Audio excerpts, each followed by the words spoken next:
할렐루야. 오늘도 주님의 사랑과 은총이 또 여러분의 삶 가운데 함께하기를 주님의 이름으로 축복합니다. 오늘 우리가 함께 묵상하실 말씀은 요한복음 1장 46절부터 51절까지의 말씀이 되겠습니다. 나다나엘이 이르되 나사렛에서 무슨 선한 것이 날 수 있느냐? 빌립이 이르되 와서 보라 하니라.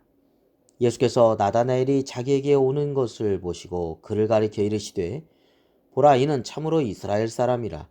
그 속에 간사한 것이 없도다. 나다나엘이 이르되 어떻게 나를 아시나이까? 예수께서 대답하여 이르시되 빌립이 너를 부르기 전에 내가 무화과 나무 아래에 있을 때 보았노라.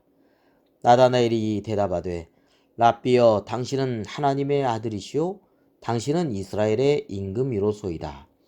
예수께서 대답하여 이르시되 내가 너를 무화과 나무 아래에서 보았다 함으로 믿느냐? 이보다 더 큰 일을 보리라. 또 이르시되 진실로 진실로 너에게 이르노니 하늘이 열리고 하나님의 사자들이 인자 위에 오르락 내리락 하는 것을 보리라 하시니라.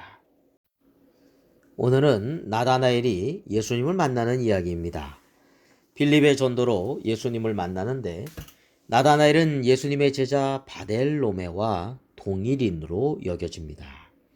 예수님의 12제자 가운데 하나로서 또 이후 쓰임받게 되는 이 나다나엘이 예수님을 만나는 과정에서 우리가 본받을 만한 그의 참 신앙인다운 모습, 그리고 또한 주님께 칭찬받는 신앙이 무엇인지 우리가 함께 이 시간에 나누고자 합니다.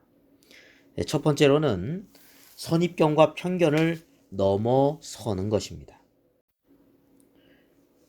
나다나엘은 이 빌립에게 나사렛 예수님을 소개를 받게 되죠. 처음에는 나사렛에서 무슨 선한 것이 날 수 있느냐라고 하는 선입견과 편견을 가지고 있었습니다. 사실 이 나사렛은 갈릴리에 잘 알려지지 않은 고을입니다. 그리고 이방의 영향을 많이 받은 곳이기도 합니다. 이후에 빌립이 와서 보라라고 하는 제안을 했을 때 예수님을 만나보게 되고 예수님을 하나님의 아들로서 나다나엘은 고백하게 되죠. 처음에 선입견이 사라지고 참된 그리스도를 진짜 만나게 된 것입니다. 사람들은 한계가 있죠. 그래서 이런저런 어떤 선입견, 편견을 어느 정도 가질 수는 있습니다. 그러나 중요한 것은 거기에 묶여서는 안 된다는 것이죠. 거기에 갇혀서는 안 된다는 것이죠.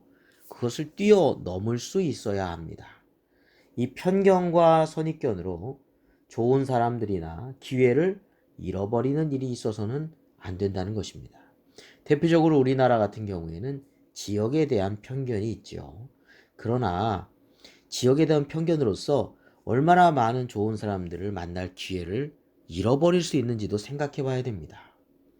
말 그대로 편견은 편견입니다. 치우친 생각이고요. 선입견은 선입견입니다. 미리 먼저 생각해 놓은 것입니다. 경험해 보지 않고요. 그래서 참 모습과 거리가 먼 것이 바로 이러한 편견과 선입견인데 여기에 결코 갇혀 있어서는 안 되겠습니다. 만약에 이런 편견과 선입견을 가지고 계속해서 나다나엘이 가졌다면 예수님을 그리스도로 고백하고 이후에 예수님의 훌륭한 12제자가 되지는 못했을 것입니다. 두 번째로 나다나엘은 마음에 간사함이 없는 참된 이스라엘 사람이라고 예수님께 칭찬을 받았습니다. 오늘 47절에 보면 보라, 이는 참으로 이스라엘 사람이라. 그 속에 간사한 것이 없도다 했습니다. 당시 유대 사회에 영향력을 가졌던 바리새인들이나 서기관들은 위선적이고 외식적인 모습에 예수님의 책망을 많이 받았습니다. 자신들은 행하지도 않으면서 많은 계명을 사람들에게 부과하고 참된 경건보다는 사람들에게 보이기 위한 외식된 그런 거짓된 모습이었기 때문에 책망을 많이 받았던 것이죠. 그러나 나다나엘은 간사하지 않고 참된 이스라엘의 모습을 가지고 있었고 그래서 예수님께 칭찬을 받았습니다. 이스라엘이라는 것은 야곱이 하나님 안에서 변화되고 또 새롭게 얻은 그 이름이죠. 그 이전에는 간교한 거짓의 모습을 가지고 있었는데 그런 모습을 이제 다 버리게 되고 또 새롭게 변화되어서 이제 야곱의 이름이 이스라엘로 된 거 아니겠습니까? 나다나엘은 거짓이 없는 정직한 이스라엘의 모습을 가지고 있었고 주님은 그 나다나엘의 그러한 모습을 보시고 칭찬해 주셨던 것입니다.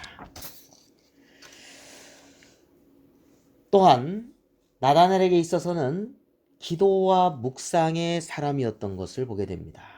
오늘 48절에 보면 내가 무화과 나무 아래에 있을 때 보았노라. 이렇게 예수님께서 말씀하셨죠. 이 무화과 나무, 이스라엘의 번영을 상징할 때 사용하는 나무입니다. 또한 이 무화과 나무 그늘 밑에서 유대인들은 휴식을 취하는 경우도 있었고 또 율법을 묵상하거나 또 그리스도 메시아의 오심을 위해서 기도하였다고 합니다. 예수님께서는 나다나엘이 그리스도의 오심을 고대하면서 말씀을 묵상하는 모습을 빌립이 나다나엘을 부르기 전에 이미 보셨던 것입니다. 아셨던 것입니다. 이미 나다나엘을 예수님의 제자로서 주님은 생각하고 계셨던 것이죠. 간사함이 없는 참된 이스라엘 사람이요 그리스도의 오심을 묵상하고 기다렸던 그였기 때문에 주님께서는 칭찬해 주셨고 그리고 이미 그러한 모습들을 알고 계셨던 것입니다.